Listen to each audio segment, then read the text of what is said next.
नमस्कार दोस्तों, स्वागत है आप सभी का मेरे YouTube channel the Sanatan express पर एक बार फिर से। तो सावन का महीना चल रहा है, सावन के सोमवार की वीडियो भी आ चुकी है। अब मैंने एक आपसे कहा था कि हम सावन की कथा समझेंगे। सावन की कथा जुड़ी है समुद्र मंथन से। समुद्र मंथन पूरी कहानी तो नहीं, शॉर्ट में याद दिला देता हूँ।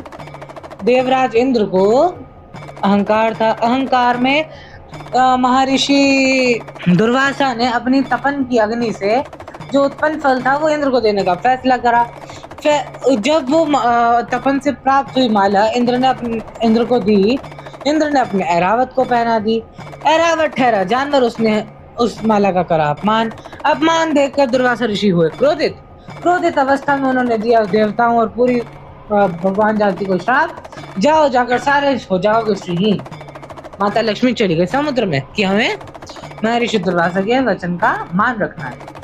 तत्पश्चात देवराज इंद्र पहुंचे सभी देवताओं के पास। ब्रह्मा, विष्णु, महेश और सभी ने सुझाया एक रास्ता कि आप दुर्वासा ऋषि के पास जाइए और क्षमा मांगिए। और वही हुआ, उन्होंने क्षमा मांगी। दुर्वासा ऋषि ने कहा कि जिस प्रकार आपने अपने बुद्धि का मंथन किया उसी प्रकार अब जाओ समुद्र का मंथन करो, परंतु आप अकेले सामर्थ्य नहीं हो सारे देवता, याद रखना।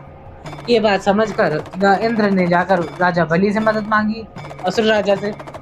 राजा बलि ने हामी भरी, लेकिन एक लालच में लास्ट में जो अमृत मिलेगा वो देवताओं और दैत्यों में बराबर बटेगा। इस प्रकार से लक्ष्मी को पाने का जो मंथन था वो बन गया अमृत मंथन, और आज उसका पहला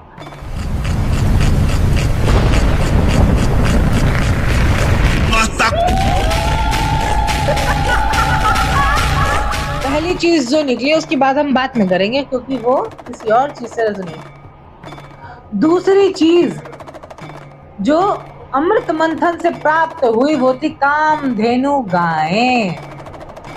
जैसे ही माँ कामधेनु प्रकट हुई, अब नारायण ने उनकी विशेषता गिरानी शुरू करी कि इनके दुग्ध से, उस दुग्ध से बने घी से, दही से हर प्रकार की आपकी इम्यूनिटी स्ट्रांग होती है, आप ताकतवर बनते हैं, शक्ति मिलती है आपको, ये वो फलाना ढिमकाना। तो सभी देवताओं ने अनुग्रह करा कि हम माता कामधेनु में स्थान चाहते। माता ने भी हाथ जोड़कर कहा कि मैं धन्य हुई कि आप सभी ने मेरे अंदर वास करा। लक्ष्मी सबसे लेट पहुंची, क्योंकि अमृत मंथन से लेट प्रकट हुई ना, तो just joking, this was not the reality.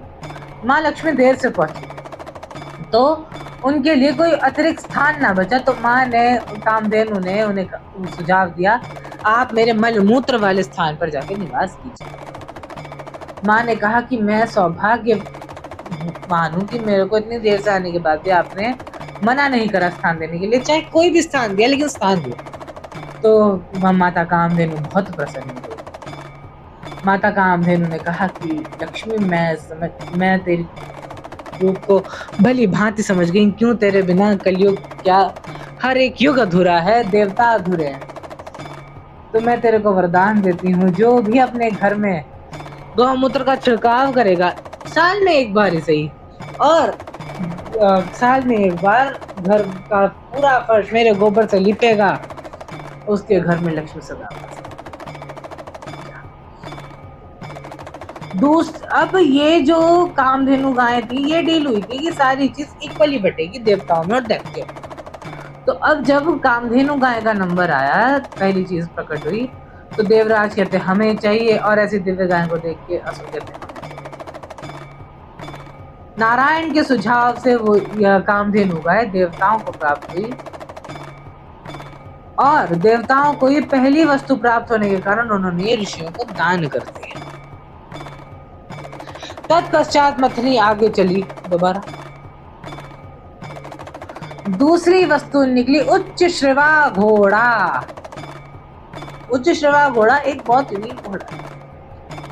Normal घोड़ों से, और पेगासस होता है ना, पेगासस, उससे भी ज्यादा अच्छे से दौड़त उड़ सकता है, ये वो घोड़ा है। दोबारा वही डिबेट शुरू हुई, किस कौन डिजर्व करता है, दैत्य या दानव, दैत्य दानव। तो शुक्राचार्य कहने लगे कि पहली वस्तु क्या कहते हैं, उन्होंने देवताओं ने रखी तो कायदे से हमें मिलनी चाहिए। तो नारायण उस बात पे कहते हैं, और इंद्र, कि आपकी बात सर्वथा उचित है, आपकी बात अनुचित नहीं है, किंतु परंतु उन्होंने वो चीज स्वयं अपने पास नहीं रखी, उन्होंने वो आगे ऋषियों को दान दी और उसके जो उच्च श्रवा घोड़ा के गुण हैं, घोड़े के गुण हैं, वो ज्यादा अच्छा होगा अगर देवताओं के पास जाए। तो शुक्राचार्य ने कहा कि एक छल करें, फिलहाल शांत हो जाओ, बाद में एक बार ठीक है। उच्च श्रवा घोड़ा भी इस प्रकार से उनके पास चला गया देवताओं के। अब हम जानते हैं कि हमने स्टार्टिंग कैसे हुई थी इस कहानी की। दुर्वासा ऋषि ने क्या कहा था, जिस प्रकार आप सोच का मंथन करके आए हो, अब जाकर समुद्र का मंथन करो, है ना। तो जब आप अपने आप का मंथन करते हैं तो दूसरे नंबर पे पहली चीज मैंने छोड़ दी। दूसरी चीज क्या निकलती है कि आप लोगों को क्या दे सकते हो, ज्ञान, कला, आप सोसाइटी को क्या दे सकते हो। तीसरी चीज ये निकलती है आपके मन से कि हम कौन है, हमारी पहचान क्या है। ये पहचान नहीं होती कि मैं उसका बेटा हूं, मैं उसका पुत्र हूं, मैं उसकी पुत्री हूं, ये पहचान नहीं है। मेरी इस सोसाइटी में क्या पहचान है, मैं एक स्टूडेंट हूं, मैं एक टीचर हूं, मैं एक मेंटर हूं, मैं कुछ भी हूं, वो आपकी पहचान है। उच्च श्रवा घोड़ा वही दिखाता है। उच्च श्रवा घोड़ा की खास बात क्या थी कि वो उड़ सकता था। वो सोसाइटी को क्या दे सकता था, वो तेज रफ्तार दे सकता था जो वो दे रहा था, है ना। इस प्रकार आपकी ये तीन चीजें और तीन रत्न मिलते हैं। तो इसी प्रकार पूरे समुद्र मंथन को अपने आप से और सनातन से जोड़ने के लिए देखते रहिए द सनातन एक्सप्रेस और सब्सक्राइब करे बिना मत जाना।